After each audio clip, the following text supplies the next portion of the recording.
Olá, muito boa noite para você. Está no ar o TVE Notícias e estes são os assuntos de hoje. A repercussão do meio econômico sobre a taxação em 50% dos produtos exportados para os Estados Unidos, anunciados por Donald Trump. O governador Renato Casagrande também se manifestou. Pesquisa do Incaper ajuda produtores de abacaxi. Tecnologia, diversidade e muita ideia boa. Tudo isso na Praça do Papa. Começou hoje a Ex 2025. Hoje é Dia Mundial da Pizza. Vamos embarcar nessa história que começou muito antes da Itália. E ainda, o Santos chega em Vitória e traz o craque Neymar para enfrentar a Desportiva no torneio internacional Vitória Cup. O jogo é às 8 da noite com transmissão ao vivo aqui pela TVE.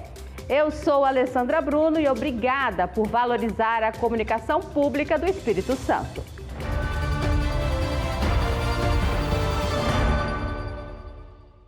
O anúncio da cobrança de taxa de 50% sobre as exportações brasileiras para os Estados Unidos afetam diretamente importantes setores da economia capixaba, principalmente nos setores de minério, aço, celulose, rochas ornamentais, café, especialmente o conilon, frutas, especiarias e petróleo. Quais as consequências desse anúncio? Vamos ouvir um economista. A taxação de 50% das exportações brasileiras para os Estados Unidos começa a partir de agosto. Até lá, a chance de haver uma negociação para amenizar e ter um impacto menor para o Brasil.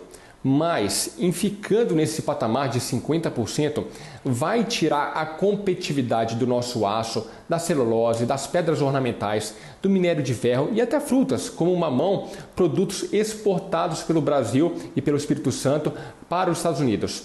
Se o país perde um mercado consumidor muito importante, como é o americano, é difícil achar novos compradores nessa magnitude e de forma rápida. Dessa forma, as indústrias vão sofrer e com possibilidade de redução de investimento e de demissão no médio e longo prazo. Há uma questão importante política por trás do tarifaço, o que dificulta as negociações entre os países. É importante ter cautela, buscar pragmatismo, sobretudo por conta dos Estados Unidos se favorecerem dessa corrente de comércio, ou seja, eles vendem mais para o Brasil do que compram. A hipótese de voltar atrás nessa tarifa ela é reduzida, então o Brasil deve se preparar para um cenário desafiador com uma taxa mais alta do que a atual de 10%, como tem sido a tendência a partir das negociações que ocorreram dos Estados Unidos com outros países. Para o governador Renato Casagrande, essa medida é arbitrária e um retrocesso, mas é preciso cautela. No início da tarde, o governador Renato Casagrande convocou a imprensa para falar sobre o assunto. É uma decisão inaceitável, não tem nenhuma base em qualquer bom senso, em qualquer debate, em qualquer relação diplomática, até porque o argumento inicial da carta encaminhada ao presidente Lula é um argumento político, ideológico. O governo federal e os brasileiros precisam reagir com força contra qualquer tentativa de ameaça à soberania das nossas instituições e é preciso que na área econômica o governo tenha cautela. Você tem diversas ações negativas que podem acontecer com a economia brasileira e que poderá acontecer também com a economia americana, porque também o produto americano vai ficar mais caro, tá? Então poderá também ter uma redução, aumento do custo do produto americano. Então nós esperamos que nesse tempo de hoje até o final do mês, tá certo? Alguma negociação seja feita, vamos incentivar para que seja feita alguma negociação, porque tudo isso pode afetar a renda dos brasileiros, pode afetar o nível de investimento dos empreendedores, pode afetar a taxa de desemprego, pode afetar a receita do Estado do Espírito Santo. Então, é preciso que a gente vá observando e acompanhando muito de perto. Então, o governo do Estado também se coloca numa posição cautelosa, neste momento, para que a gente possa ir observando e fazermos os nossos contatos, nossas conversas com os membros do governo federal, porque a relação institucional, diplomática é feita pelo Poder Central. Então, o que nos cabe agora é observar, dar ideia, sugerir, falar com a opinião pública, para que a gente possa ter do governo do presidente, do governo federal, uma posição, né, cautelosa e equilibrada na área econômica. Já pensou ser atendido por um robô ou ver a inovação de perto, de graça? A Expo 2025 começou e já está movimentando a Praça do Papa com tecnologia, diversidade e muita ideia boa. Vamos acompanhar na reportagem de Leandro Manhanques e Júlio Mariano. Esse é um espaço voltado para a troca de experiências e ideias, promovendo novos negócios.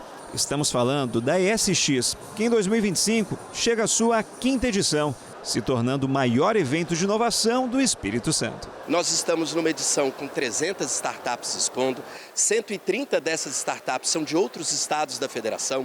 Estamos com mais de 200 representantes dos ecossistemas de inovação do interior do estado do Espírito Santo, em rodadas de investimento, rodadas de tecnologia, grandes empresas apresentando demandas para as startups atenderem, várias conexões de negócios. A feira, que começou nesta quinta-feira e segue até sábado na Praça do Papa, em Vitória, traz as inovações produzidas não apenas por startups, mas também empresas e instituições de ensino. Ver um robô caminhando por esses corredores é a coisa mais natural. Até um cachorro encontramos aqui. Eu achei muito legal, inovador. Dá um pouquinho de medo, mas eu achei muito bacana. Mostrando uma atuação prática do que vem sendo desenvolvido na área de inovação e tecnologia, essa instituição de ensino trouxe para a ESX o projeto de uma mesa anatômica 3D usada no ensino dos cursos de saúde. Ela permite você trabalhar a habilidade médica. Às vezes, na peça cadavérica, devido ao fator tempo, né, a gente perde algumas características. E na mesa que é anatômica 3D, você consegue abstrair isso e o aluno consegue ser mais assertivo quando ele vai ao mercado, né? Se ele é médico, né, enfermeiro, dentista. E pela primeira vez o evento conta com um espaço dedicado à diversidade. É o Palco Plural, que vai abordar temas como empreendedorismo feminino, negócios LGBTQIAPN+, inovação nas comunidades, entre outros temas. Em 2012, J. Júnior criou uma empresa especializada em projetos socioambientais criativos. São projetos de engajamento e tecnologia social que usam ferramentas culturais e multimídias para conectar pessoas e despertar transformações. Como que a gente junta pessoas que são excelentes profissionais, que têm excelentes trajetórias, que têm excelentes caminhos para transformar outras realidades? Então é sobre juntar gente boa para mudar realidades com relação às problemáticas ambientais, com relação às problemáticas sociais. E assim, a minha e de várias pessoas nesses 13 anos, sem sombra de dúvidas, foram transformadas aí por meio desse trabalho.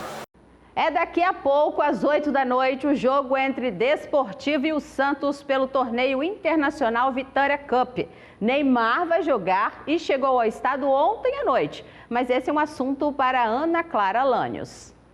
Boa noite, Alessandra. Boa noite a você que nos acompanha no TVE Notícias. Hoje tem mais futebol na tela da TVE. Vitória Cup, amistoso entre Desportivo e Santos. A bola rola a partir das 8 da noite no estádio Kleber Andrade. Falar um pouco sobre cada equipe, a Desportiva chega para mais um amistoso da Vitória Cup em meio à Copa Espírito Santo. Isso mesmo, tem jogo importante no próximo domingo contra o Rio Branco de Vila Nova. Mas a Desportiva garante força máxima para o amistoso desta quinta-feira. O técnico Rodrigo César vai ter todo o elenco à sua disposição. Já pelo lado santista, a delegação paulista desembarcou ontem à noite em Vitória. A gente vai conferir imagens do desembarque na frente do hotel. Os torcedores estavam na expectativa de ver o craque Neymar. Ele chegou junto à delegação, acenou para os torcedores e já entrou no hall do hotel. Mas o Santos vem de uma paralisação aí por conta do Mundial de Clubes e vem recuperando seu ritmo de jogo com amistosos e hoje não é diferente. Vale lembrar que o Campeonato Brasileiro retorna na próxima semana, por isso a expectativa é que o Santos também coloque titulares em campo logo mais no estádio Kleber Andrade.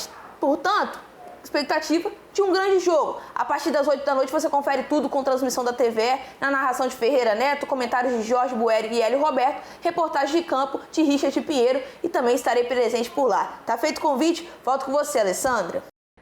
Semana que vem, 2 grandes programas de sucesso estão de volta e de cara nova aqui na TVE. A apresentadora Bárbara Collen vai comandar o Curta Vídeo e o TV é Cinema. Teve relançamento da nova temporada dos 2 programas que aconteceu no Cine Metrópolis, na UFES.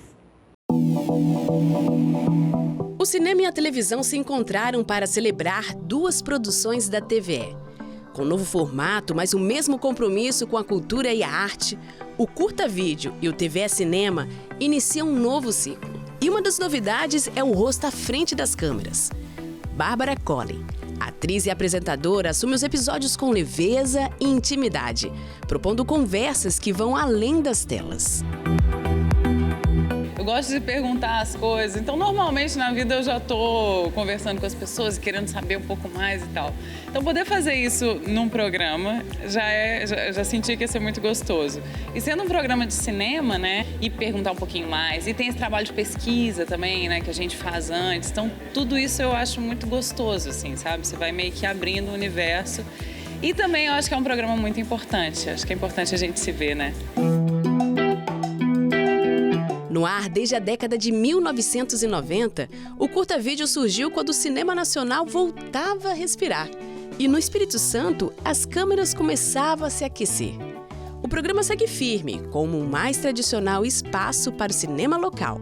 Mas agora, ganha episódios gravados em galerias de arte e conversas exclusivas com nomes que pensam, atuam e movimentam o setor. Já o TVE Cinema abre a tela para os filmes. Curtas, médias e longas capixabas ganham destaque, com curadoria atenta ao que está sendo produzido por aqui. É meu xodó, Curta Vídeo, assim como a TV Educativa também. São paixões que eu tenho. E o Curta Vídeo que está hoje sempre foi um sonho para mim. Então, assim, é como se agora eu estou realizando, vendo esse sonho junto com os nossos colegas de trabalho. O programa não é só para os profissionais. A ideia é exatamente aproximar o público em geral do mercado audiovisual, conhecer os diretores, os atores, os técnicos e principalmente ver os trabalhos, né? Que crescem cada vez mais, recebem prêmios no Brasil e no exterior. Cresce como o Espírito Santo está crescendo e como a TVE está crescendo cada vez mais. O Curta Vídeo e o TVE Cinema marcam a nova fase da TVE, que aposta numa programação mais viva, próxima ao público e moderna. Pela primeira vez na história, a gente vai ter as emissoras públicas com uma infraestrutura tecnológica adequada. O sinal da TVE está num processo de interiorização, a gente vai chegar no estado inteiro. E o mais importante de tudo é processo seletivo, abertura de novas vagas. É impossível fazer comunicação, criar conteúdo sem pessoas. E são as pessoas, as novas pessoas que oxigenam. E quem viu o lançamento já ficou com um gostinho do que essa nova fase representa para a cultura local. É um espaço que a gente pode falar sobre a nossa trajetória, falar sobre o nosso trabalho, falar sobre o que a gente tem feito, o que a gente planeja fazer. É uma grande vitória, né, que esse programa esteja aqui, esteja se renovando, esteja com uma cara nova, né, e acompanhando os tempos, as mudanças, a profissionalização do audiovisual capixaba. A TVE faz esse contato entre nós realizadores e a audiência. Então, nada melhor do que falar sobre cinema e falar sobre cinema capixaba. Mais um dia nublado e com chuvas rápidas foi registrado em quase todas as regiões do Espírito Santo. As temperaturas variaram entre 17 e 27 graus. Para amanhã, há também previsão de chuva ao longo do dia em todo o estado, sendo mais frequente no trecho litorâneo. Na Grande Vitória, muitas nuvens e previsão de chuva em alguns momentos, com vento moderado no litoral. As temperaturas devem variar entre 19 e 24 graus. A área florestal da ilha de Trindade, no Espírito Santo, aumentou mais de 1.400%. Essa e outras notícias você acompanha agora.